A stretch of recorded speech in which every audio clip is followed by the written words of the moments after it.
Richards Shipbuilders Limited, one of the two major shipyards in the port of Lowestoft.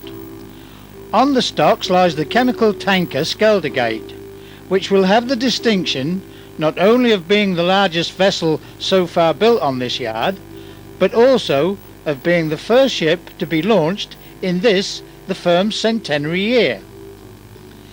It was in 1876 that young Sam Richards left his father's boatyard in Mounts Bay, Cornwall. With 25 golden sovereigns in his pocket, he sailed on the Yarmouth sailing drifter Five Sisters, bound for the east coast, and determined to establish himself as a shipbuilder in his own right.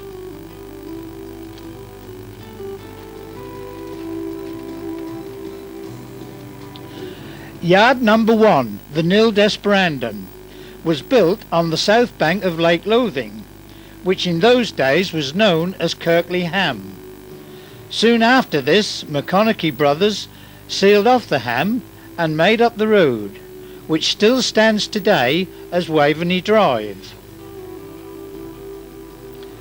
Sam's next move was to rent a piece of land on the other side of the road for £10 a year. Here he built many fine sailing drifters, and one of the most successful was the Widgeon. With the increased demand for herring, it soon became apparent that steam-powered drifters held the key to the future of the fishing industry, and it was Sam Richards who designed and built the Test and the Adventure, the first two steam drifters for Lowestoft.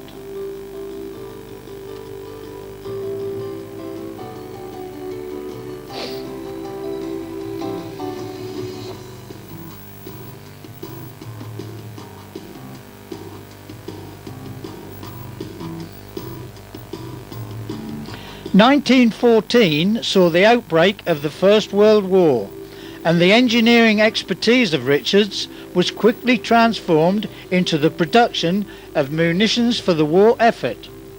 It was a notable achievement that Richards shells were delivered well ahead of schedule, the first of the East Anglian firms to meet their delivery dates.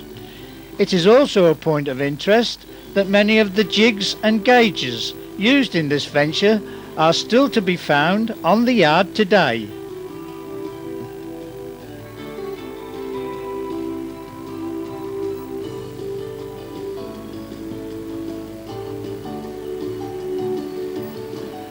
On the 15th of November 1919, the company suffered a great loss with the death of Sam Richards, who passed away on his 68th birthday at his home in Kirkley Park Road.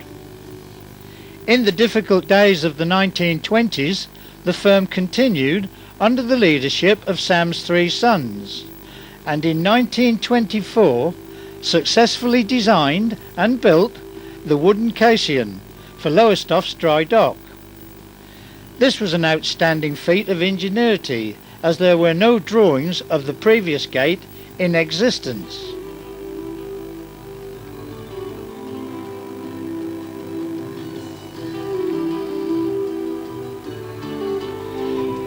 (1926) and the Veracity, the first diesel engine drifter in Great Britain, and 5 years later the last coal-burning drifter trawler built for Lowestoft, the ever-successful Merbreeze.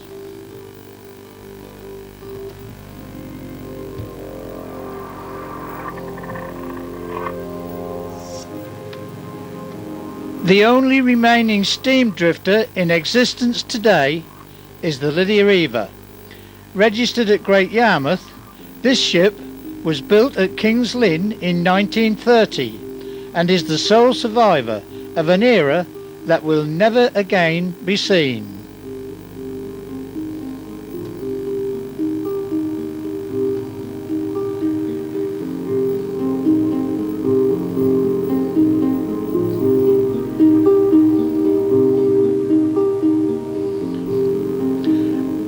(1935) and yet another achievement for Richards, the first successful motor trawler built for the port of Grimsby, the British Columbia.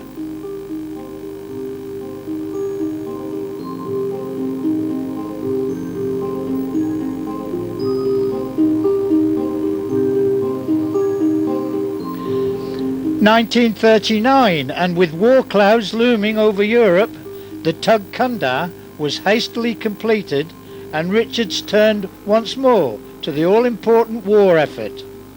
No fewer than 89 ships left this yard between 1939 and 1945, and for this magnificent contribution the yard manager, the late Mr. George Herring, was awarded the MBE.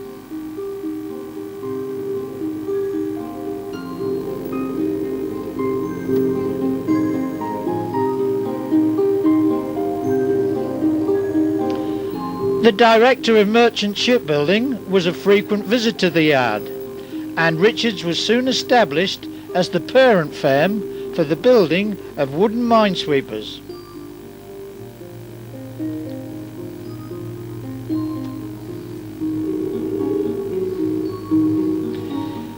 It was not unusual to see as many as 9 ships on the stocks at any one time.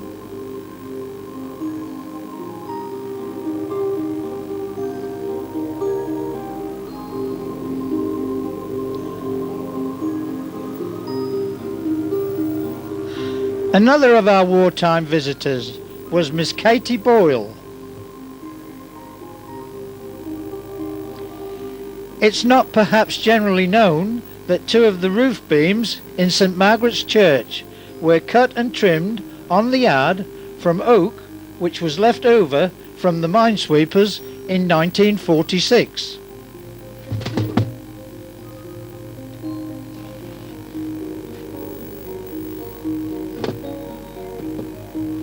The Ministry of Fisheries research vessel, the Platessa, was the last of the wooden MFVs of the war period, and today lies as a sad reminder of those wartime days.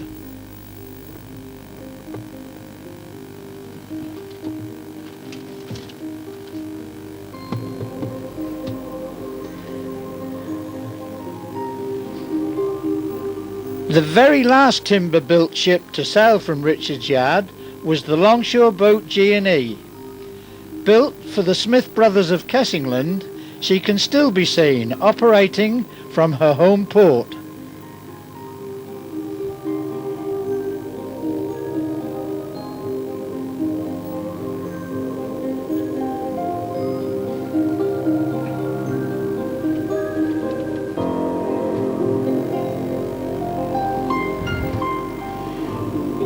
The 1950s and 60s virtually saw the renewal of the Lowestoft fishing fleet, and Richards were once again well to the fore in this endeavour. Most of the local fishing companies, including Boston Deep Sea, Small and Company, Consolidated, the Ice Company and Bloomfields of Yarmouth, were just some of our esteemed and valued customers.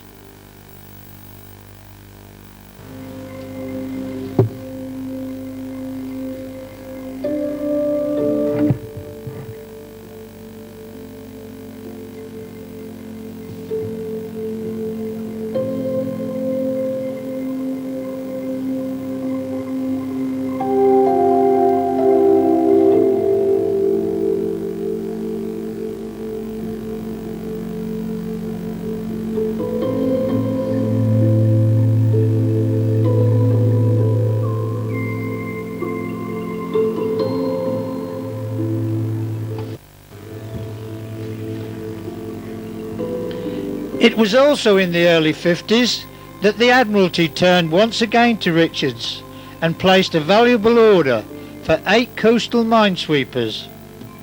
Composite vessels of timber and aluminium, these ships proved themselves over and over again and are today still active with fishery protection work.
In 1953, Richards purchased the adjoining ship repair firm of Harvey, Wilson and Osborne.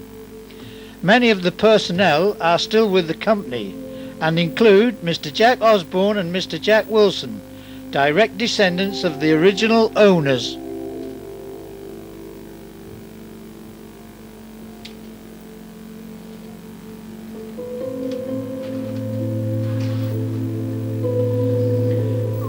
Trinity House were also among our customers, and the work of refitting their light vessels was constantly placed with the yard.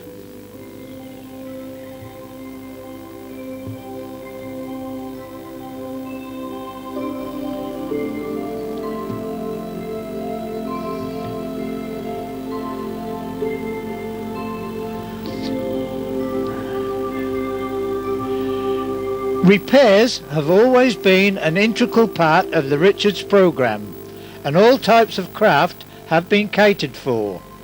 The Wherry Album and Reed and Ferry, to name but two.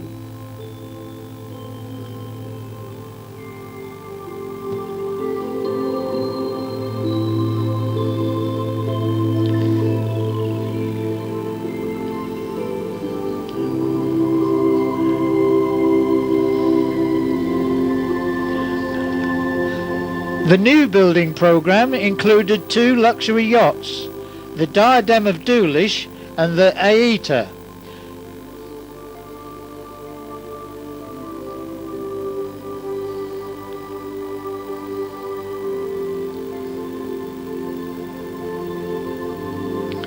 A shrimp boat for Pakistan.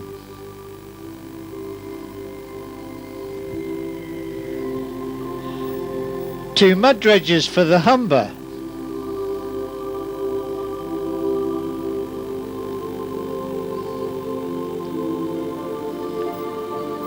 Captain Formby attends a launch with the new manager, Mr. Joe Bell.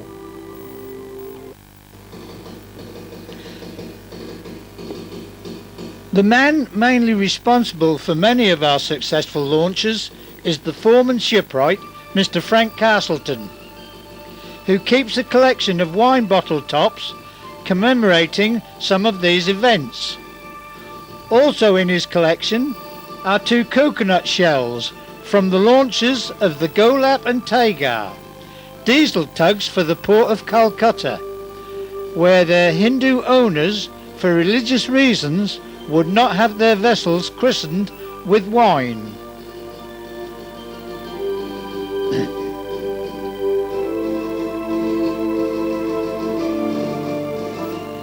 The Cross Sands lightship, yard number 489, marked the end of yet another era, for she was the last lightship ever to be built for British waters.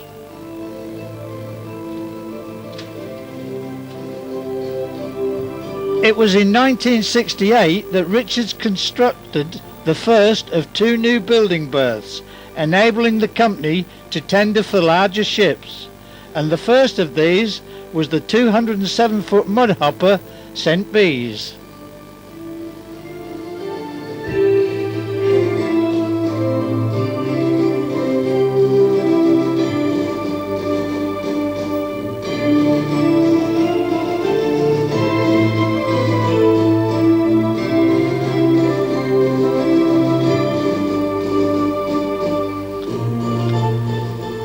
The Knights family of Rochester have been placing orders with Richards for nearly 40 years, and it was to the firm's credit that Tony, the son of the family, came to the firm to serve his apprenticeship.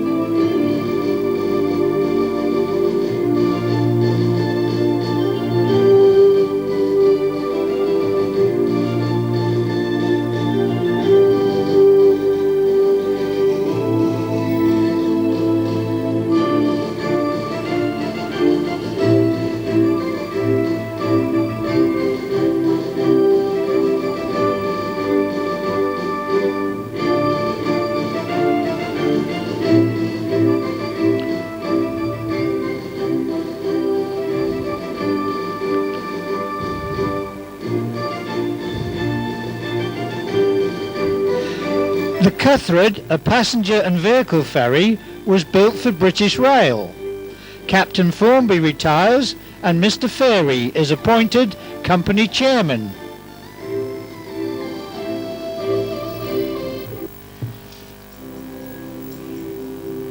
In January 1970, Richards took a major step forward and acquired the old established Yarmouth yard of Fellows and Company. This yard proved to have two outstanding features. On the credit side was its dry docking facilities, and on the debit side was the dilapidated workshops and building berths, which have since been completely modernised, giving a covered working area and building berths.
Launching from the Great Yarmouth Yard is quite a spectacular affair, as each ship has to drop over a shelf and into deep water.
The discovery of oil in the North Sea brought an influx of work into the yard.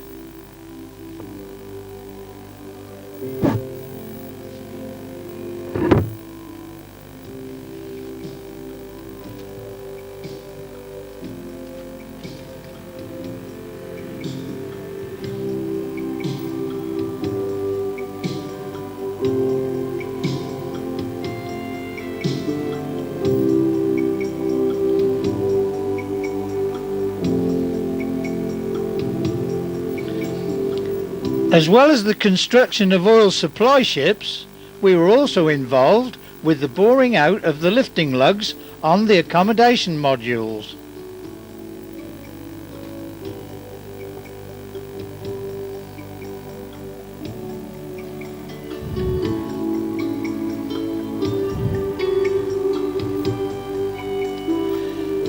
The Christian, Ingemar and Erland were three ice-breaking tugs built for Sweden, and the giant Sizewell crane, situated on the South Quay, was called upon for the installation of the main engines.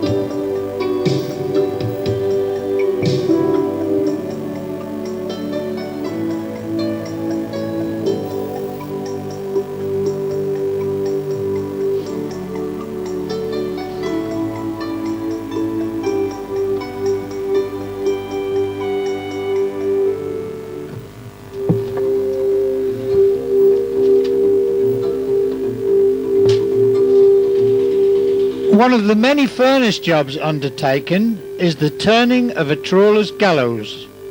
Once the girder has reached its correct temperature, it's all systems go until the exact shape has been obtained and is then ready for refitting on board the ship.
Welding is perhaps the more recent of the shipbuilding trades, and with the introduction of sub-arc machinery, modern technology has improved the lot of the present-day welder.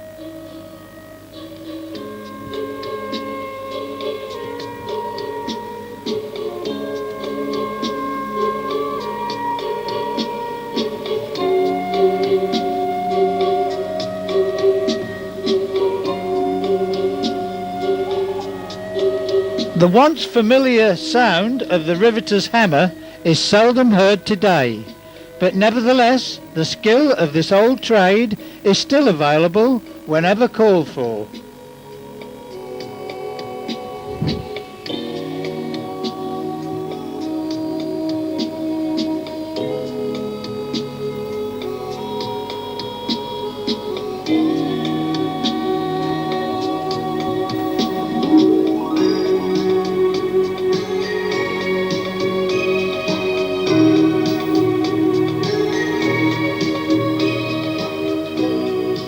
Still in use today is the blacksmith's power hammer, which has given reliable service for well over 65 years.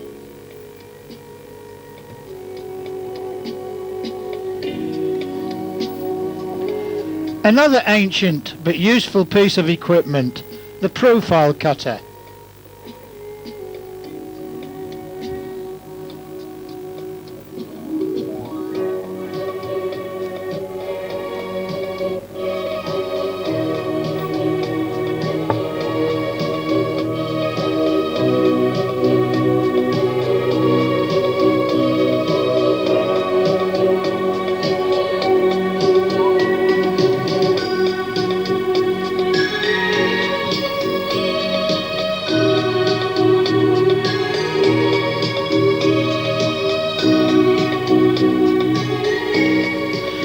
Alleviating the need for the furnace was the coal frame bender.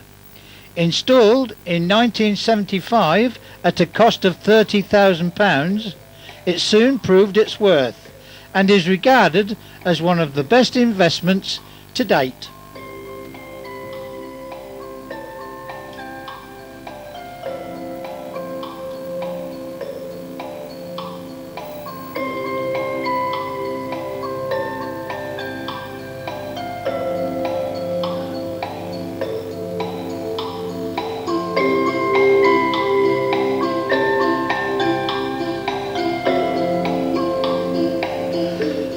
The 450-ton flanging machine not only plays its part in our shipbuilding programme, but also undertakes many outside contracts and is capable of flanging material up to 1.5 inches in thickness.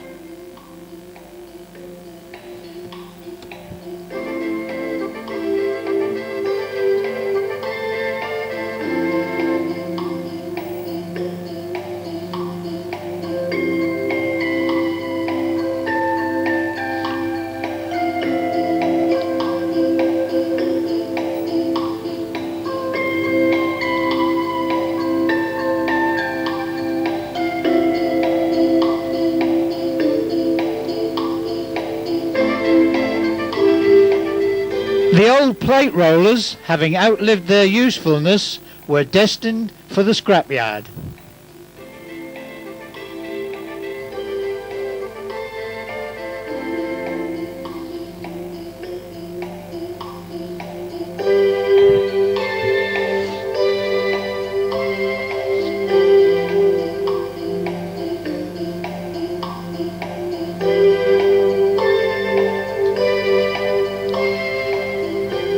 It was just at the end of the normal week's work that the contractors moved in and dismantled this machinery.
The replacement for the plate rollers was the 375-ton ring frame press. Imported from Holland at a cost of £54,000, it is by far the most expensive and sophisticated piece of equipment in the plating department.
To meet modern shipbuilding demands, prefabrication is an integral part of the shipbuilding scene, and whole sections are often to be seen leaving the plating shop on their way to the building berth.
Although progress has been made in many areas, the skill of the craftsman is as necessary today as it has ever been, and the adze, which is possibly the oldest tool in the industry, still plays a vital part in the construction of the launchways for any vessel.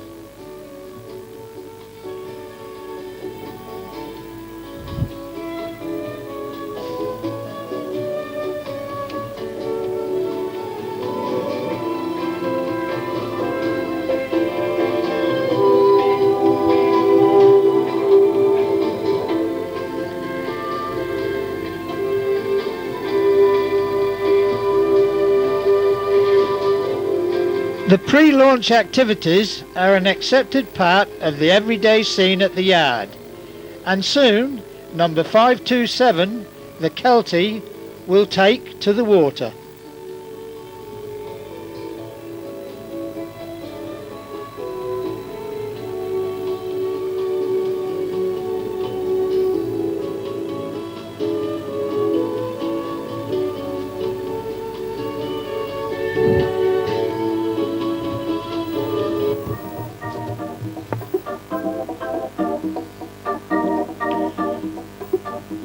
The woodworking machinists work hand in hand with the shipwrights and joiners, and it is to the firm's credit that every item of furniture is custom built on the yard.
The creation of every ship starts here, on the mole loft floor, where the drawings are studied and templates made for plates, frames and all other necessary things that go towards it.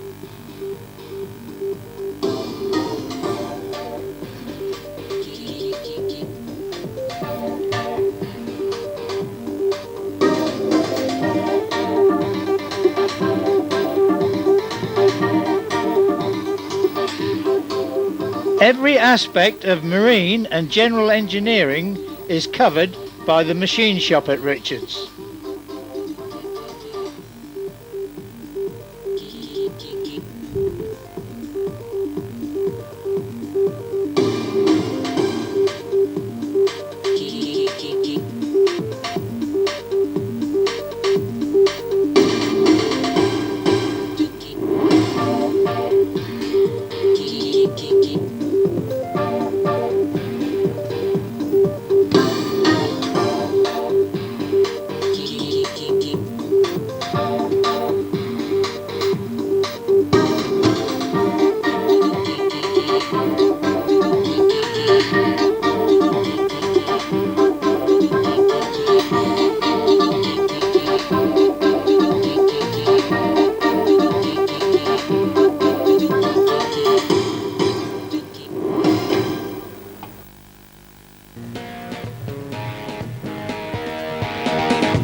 After a successful launch, the fitting out trades take over, and with the delivery date uppermost in everyone's mind, the workforce combine to meet the completion deadline.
An essential part of this highly competitive industry is the drawing office, whose staff are not only concerned with the work in hand, but are fully occupied in obtaining further orders.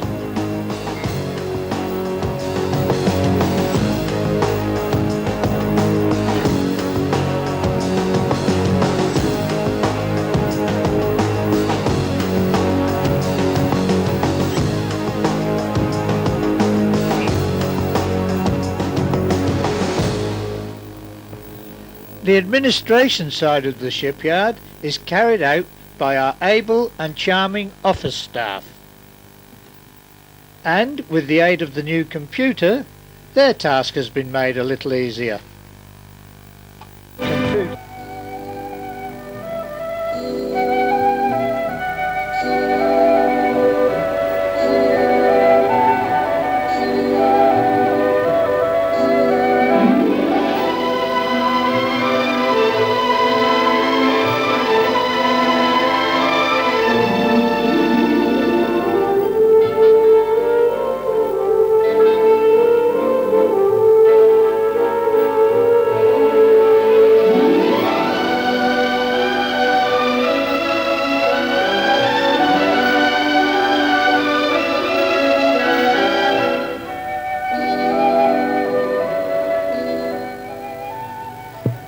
Between the hours of 9 and 10 each morning, the canteen is opened, and during this period, no fewer than 200 men are served.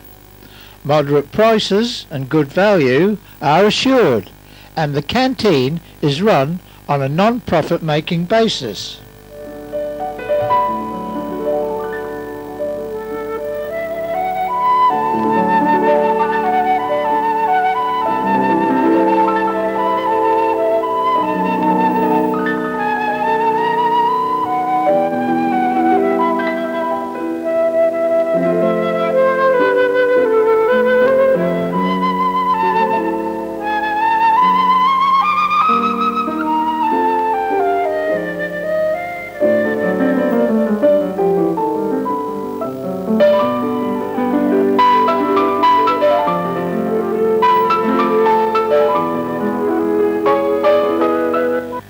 Richards Shipbuilders Limited has an active sports and social club, and the football team figure prominently in the local Works League.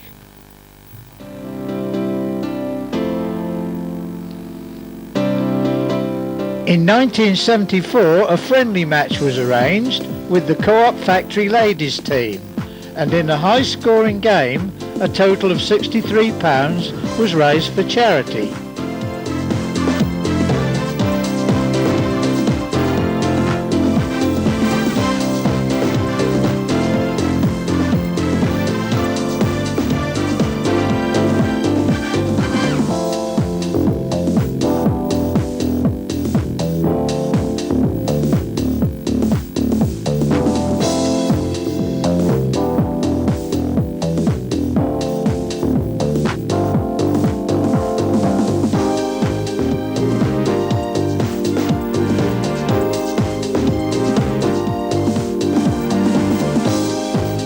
Another use for the canteen is the annual table tennis tournament.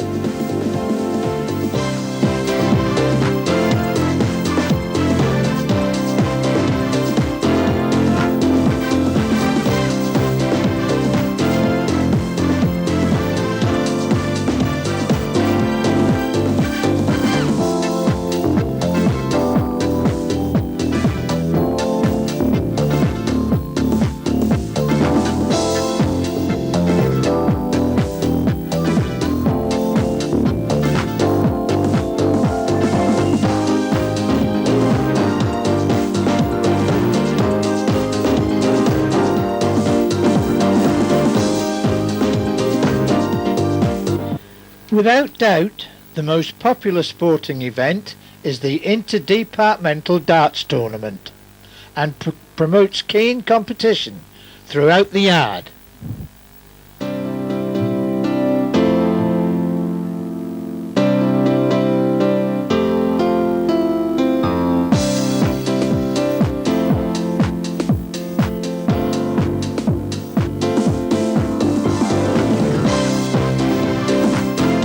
In the absence of Mr. Bell, this year's trophies were presented by Captain Hunt, Master of the Skeldergate.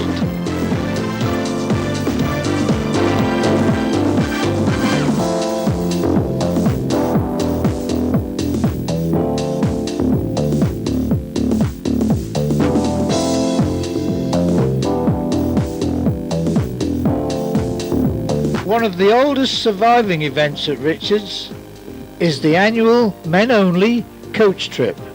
Referred to affectionately as the Pirates Outing, this tour of the alehouses of East Anglia has been going on for nearly 30 years.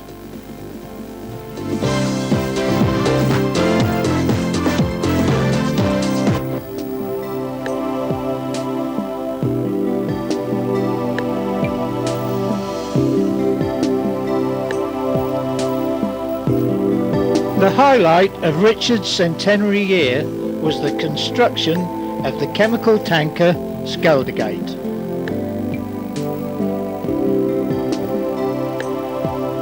The launching of this 295-footer was unfortunately delayed due to gale force winds, but the naming ceremony went ahead as planned.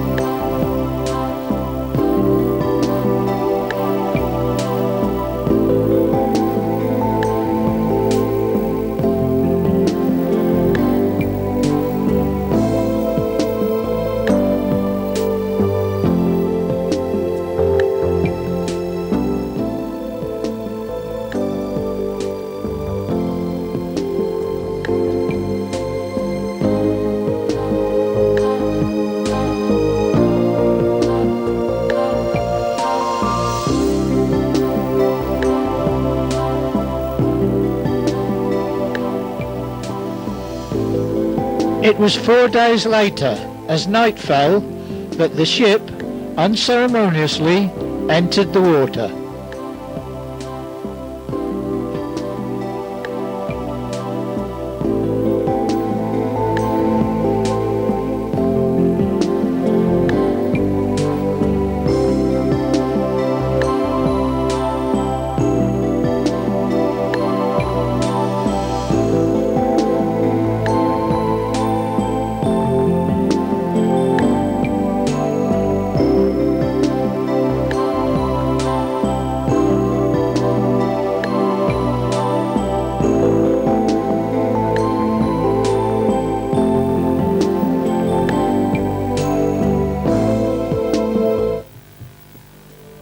After having been fitted out and her basin trials completed, the Skeldergate lies through bridge, ready for her sea trials.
Having made final adjustments to the compass, Mr. Bill Seath returns to port on the Lowestoft pilot boat.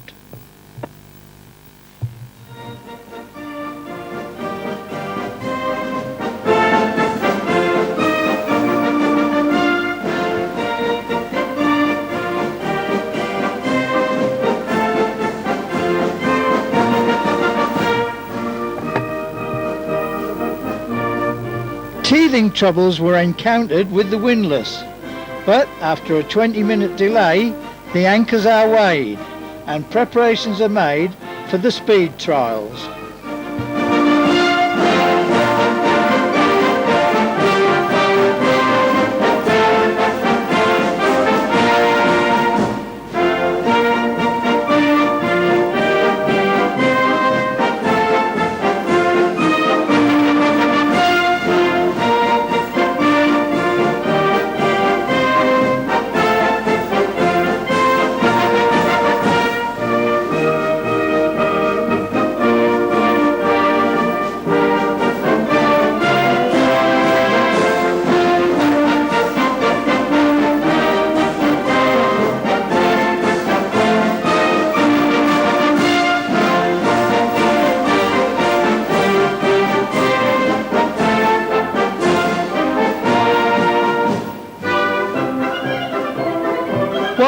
future holds, no one can say. But one thing is certain, the skill and craftsmanship built upon 100 years of experience is always available for the company which requires a first-class job. And looking ahead to the next century, we must all echo old Sam Richards' first sentiments, nil desperandum.